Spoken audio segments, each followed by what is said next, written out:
نستفتح المقال بذكر حمد ربنا تعالى فالحمد لله على ما أنعم حمدا به يجلو عن القلب العمى ثم الصلاة بعد والسلام على نبي دينه الإسلام محمد خاتم رسل ربه وآله من بعده وصحبه ونسأل الله لنا الإعانة فيما توخينا من الإبانة عن مذهب الإمام زيد الفارضي إذ كان ذاك من أهم الغرض. الفصل الخامس، یہ فرائض کے دروس میں سے 21واں درس ہے، الفصل الخامس. اور یہ جو ہے بڑا آسان درس ہے. ترتیب الورثہ فی استحقاق الارث. ایک شخص جو ہے وہ فوت ہو گیا، اب اس کا مال رہ گیا، پیچھے جو ہے اس کے بہت سارے وارث ہیں. بعض وہ ہیں جو عصبہ ہیں، بعض وہ ہیں جو صاحب فرض ہیں جن کا حصہ قرآن میں مقرر ہے. اب کن کو مقدم کیا جائے گا، کن کو مؤخر کیا جائے گا، یہ آپ کو یہاں پر اس کا بیان ہوگا. فرمایا ترتیب الورثۃ فی استحقاق الارث.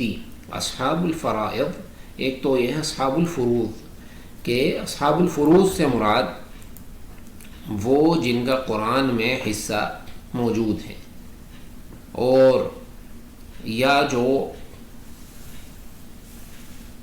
خلفائے راشدین کے اجماع سے ثابت ہے، جیسا کہ عمر رضی اللہ تعالیٰ کے قضا سے جو ہے وہ ایک مسئلہ ثابت ہے. اور وہ جو ہے اس کی کئی ایک دو مثالیں اس کی ہیں عمر رضی اللہ تعالیٰ کے زمانے میں. اور تو جو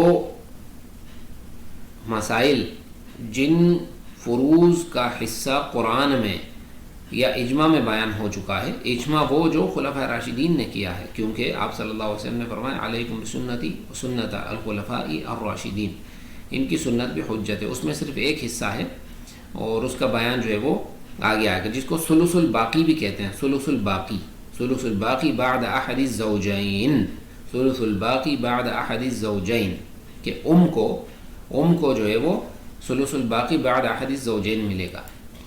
وہ انشاءاللہ آگے آئے گا. یہاں پر آپ یہ سمجھ لیں کہ سب سے پہلے آپ نے اصحاب الفروض کو مقدم رکھنا ہے. اصحاب الفروض کو، کسی کی وفات ہو گئی، کفن دفن سب کچھ ہو گیا، قرض ورض ادا ہو گیا، اب بھی مال باقی ہے. اب مال باقی ہے تو قرآن میں جن کے حصے بیان ہوئے ہیں ان کو اب دے دو. آپ نے ایسا کیا کہ ان کو دے دیا ان کے حصے، اب بھی مال باقی بچ گیا تو فرمایا کہ عصبہ بن نسب ان کو دے دو. عصبہ بن نسب کون ہے؟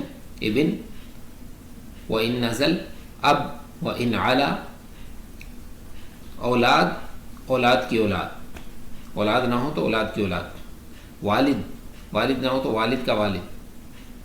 اسی طرح جو ہے وہ اخ، بھائی میت کا جو سگا بھائی ہے یا والد کی طرف سے ہے، جو ماں کی طرف سے وہ عصبہ نہیں ہے، وہ صاحب فرض ہے. اور اسی طرح چوتھا جو ہے وہ عم، اور عم نہ ہو تو ابن العم. والعم وابن العم من ابیہ فاشکر لذی الایجاز والتنبیہ، یہ ناظم نے اس طرح کہا ہے. تو یہ دوسرے نمبر پر عصبہ کا درجہ ہے. اچھا بھائی، اب عصبہ کو آپ نے دے دیا، یا ایسا ہوا کہ عصبہ بن نسب نہیں ہے، ایسا ہوا کہ بھائی اصحاب الفرائض کو آپ نے دیے باقی رہ گیا، یا اصحاب الفرائض اس کے ہے ہی نہیں، اس کے صرف عصبہ بن نسب ہیں، یا عصبہ بن نسب ہیں تو یہ لے جائیں گے، ٹھیک ہے. اب ایسا ہوا کہ عصبہ بن نسب بھی نہیں ہے، اس کے میت بیچارے کا پیچھے کوئی ہے ہی نہیں، تو ہم تیسرے درجے پہ آئیں گے، العصبہ بالسبب. یہ نسب والا عصبہ تھا، بیٹا باپ وغیرہ. اب سبب وہ ہے کہ کسی غلام کو، اس میت کا پہلے ایک غلام تھا، اس نے اس غلام کو آزاد کر دیا تھا، تو یہ میت کا اگر اور کوئی وارث نہیں ہے تو یہ وہ غلام جو ہے اس کا مال جو ہے وہ لے کر جائے گا. اس کو کہتے ہیں ولا. اچھا جی، اس کا کوئی غلام بھی نہیں ہے، غلام نہیں ہے تو کیا اب ہم چوتھے درجے پہ جائیں گے؟ ایسا تھا مثلا غلام اس کا تھا، لیکن یوں ہوا کہ غلام بھی وفات پا گیا ہے، غلام بھی نہیں ہے. اب تو کیا کریں گے؟ عصبات المولا، یہ غلام کا جو عصبہ ہے وہ یہ مال لے کر جائے گا. غلام کا عصبہ کون ہے؟ غلام کا بیٹا، باپ وغیرہ، بھائی، چچا وغیرہ. یہ ھذا بالاتفاق، یہ 4 درجے جو ہیں اس پر علماء کا اتفاق ہے، اس میں کوئی اختلاف نہیں ہے. اچھا جی، ہوا یوں ایک شخص کی وفات ہوئی، نہ صاحب فرض اس کا کوئی ہے، نہ عصبہ ہیں، نہ عصبہ بالسبب ہیں، نہ اس کے عصبات المولا ہیں، تو بھائی مال کہاں جائے گا؟ فرمائے کہ رد علی ذوی الفروض بالنسب. یعنی یہاں پر یہ درجہ کب آئے گا؟ یہ جب آئے گا جب صاحب الفرض اپنا حصہ لے گئے، اب باقی مال باقی رہ گیا، لیکن نہ عصبہ ہے بالنسب، نہ بالسبب ہیں، نہ مولا رجال ہیں، یہ بھی کوئی نہیں ہے. یہ رجال کی شرط اس لیے لگائی ہے کہ عصبات المولا جو ہے، یعنی جس شخص کو اس نے میت نے آزاد کیا تھا اللہ کے لیے، اس کی جو اولاد ہے، نر اولاد صرف میراث لے کے جائے گی، انثیٰ کو نہیں ملے گا. اگر اس کا ایک بیٹا ہے اور ایک بیٹی ہے تو بیٹے کو ملے گا، بیٹی کو نہیں ملے گا، کیونکہ یہ عصبہ جو ہے، عصبۃ المولا جو ہے، ان کی ان اناث کو نہیں ملتا. اور اس پر جو ہے ہمیں کوئی اختلاف معلوم نہیں ہے کہ اس میں علماء کا اختلاف، اور اس کے دلائل میں نے آگے ذکر کیے ہیں. روایت میں اس طرح آیا ہے، اور اس طرح کا ایک مسئلہ بھی آئے گا جس میں شیخ صالح الفوزان نے فرمایا کہ اس میں 400 قاضی غلطی کھا گئے تھے. اس کی وجہ یہ تھی کہ وہ لڑکی کو بھی میراث دے رہے تھے اس مسئلے میں، وہ انشاءاللہ آگے بیان ہوگا. تو یہاں پر کیا ہوگا؟ آپ سے فرمایا کہ بھائی اصحاب الفروض کو مثال کے طور پہ آپ نے حصے دے دیے، اب باقی مال باقی رہ گیا، یہ بھی نہیں ہے، یہ بھی نہیں ہے، یہ بھی نہیں ہے، تو مال کہاں جائے گا؟ فرمایا کہ انہی اصحاب الفروض کے اوپر رد علی ذوی الفروض بالنسب، یہ 5واں درجہ ہے. کیا کرو؟ یہ مال باقی اصحاب الفروض کو ہی دے دو. کیسے دے دو؟ جس کا 8واں حصہ ہے اس کو جو ہے مال کا جو ہے اس حساب سے حصہ دے دو، جس کا 6واں حصہ ہے اس کو اس حساب سے حصہ دے دو، اس طرح. اور یہ آتا ہے مسئلہ باب الرد کے اندر، یہ آئے گا آگے انشاءاللہ. باب الرد میں یہ مسئلے ذکر ہوں گے. 6واں درجہ ہے ذوی الارحام. اب ایسا ہوا، یہ کب آئے گا؟ یہ ذوی الارحام والا مسئلہ کب آئے گا؟ کہ جب وہ ہمارے پاس جو ہے وہ کوئی بھی نہ ہو، ایک شخص وفات پا گیا اور اس کا کوئی بھی جو ہے میراث لینے والا نہیں ہے، صرف ذوی الارحام ہے، ذوی الرحم ہے، اس کا ماموں وغیرہ ہے، ماموں کا بیٹا ہے، یہ لوگ باقی رہ گئے ہیں، کوئی بھی نہیں. خالہ ہے، خالہ جو ہے وہ کیا ہوتی ہے؟ ماں کی جیسی ہوتی ہے. ماموں کیسا ہوتا ہے؟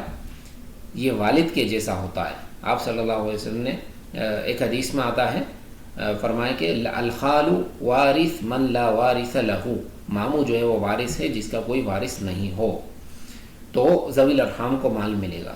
ہاں، اب کس طریقے سے تقسیم ہوگی اس میں اختلاف ہے.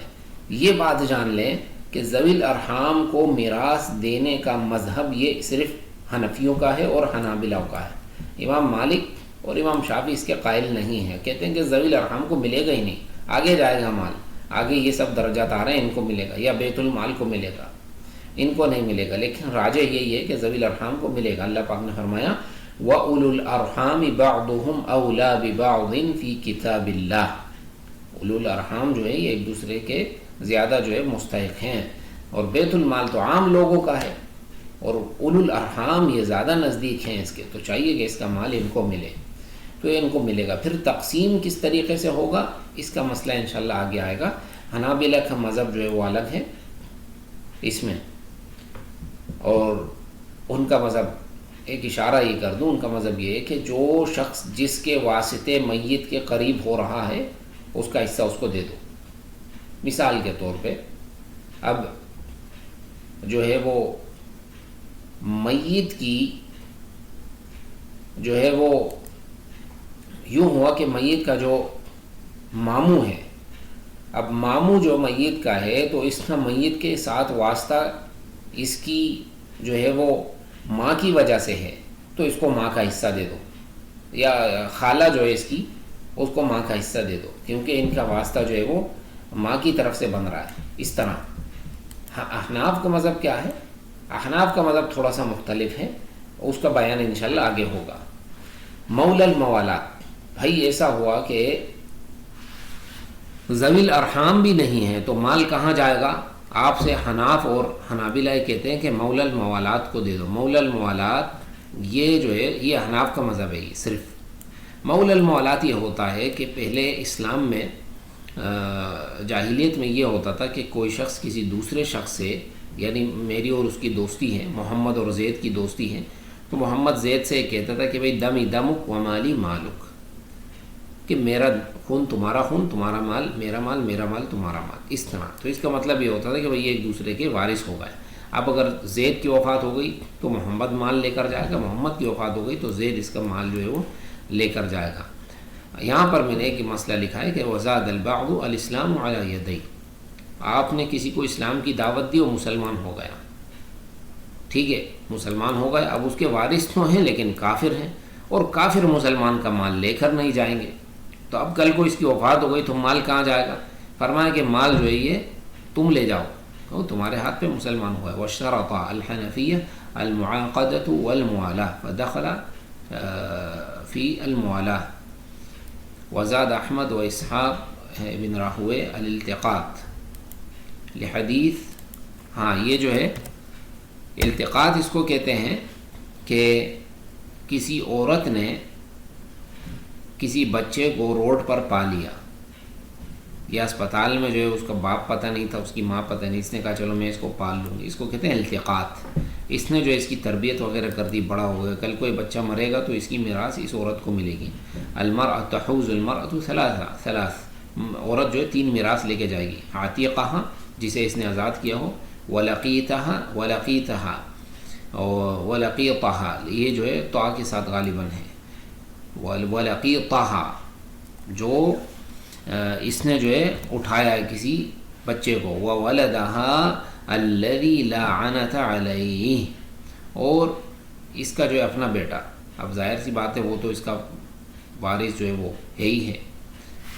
اور کہتے ہیں کہ یہ حدیث جو ہے غیر ثابت، اس کو ابو داؤد اور ترمذی نے نقل کیا ہے لیکن یہ حدیث ثابت نہیں ہے. تحفۃ الحوزی اور عون المعبود آپ دیکھ سکتے ہیں. اور عام علماء یہ کہتے ہیں کہ لا ولاء للملتقط، ملتقط کو میراث نہیں ملے گی، لأن علیہ الصلوۃ والسلام خصہ بالمعتق، کہ ولا جو ہے صرف معتق کا حق ہے. ولا کس کو کہتے ہیں؟ جو آپ کا آزاد کردہ غلام ہے اس کی میراث، تو یہ آزاد کرنے والے کو ملے گی. فرمایا کہ لا ولاء الا ولاء العتاق. قال الخطابی اما اللقیط فإنه في قول عامة الفقهاء حر فإذا كان حرا فلا ولاء عليه لأحد. ٹھیک ہے نا؟ کیا فرمایا کہ بھئی لقیط، جو اس لقیط یعنی وہ گمشدہ بچہ جو اس عورت نے اٹھایا ہے، یہ غلام تو نہیں ہے، یہ آزاد ہے. تو جو آزاد ہوتا ہے، جو حر ہوتا ہے، جس کو حر کہتے ہیں شریعت میں، اس کی میراث کوئی نہیں لے کے جاتا، الا یہ کہ اس کا کوئی اپنا ہو. یہ عورت تو اس کی اپنی نہیں ہے تو اس کو نہیں ملے گا. والمیراث انما یستحق بنسب او ولاء وليس بین اللقیط وملتقطه واحد منہما. میراث جو ہے یا نسب کی وجہ سے ملتا ہے اور یا جو ہے ولا کی وجہ سے ملتا ہے. اور یہ ملتقط جو ہے، لقیط اور ملتقط کے درمیان اس طرح کا کوئی واسطہ نہیں ہے، تو اس کو میراث جو ہے وہ نہیں ملے گی. تحفۃ الاحوزی سے یہ میں نے نقل کیا ہے، لیکن یہاں پر میں نے اس کا جلد نمبر اور وہ نہیں لکھی، انشاءاللہ یہ میں لکھوں گا یہاں پر. اور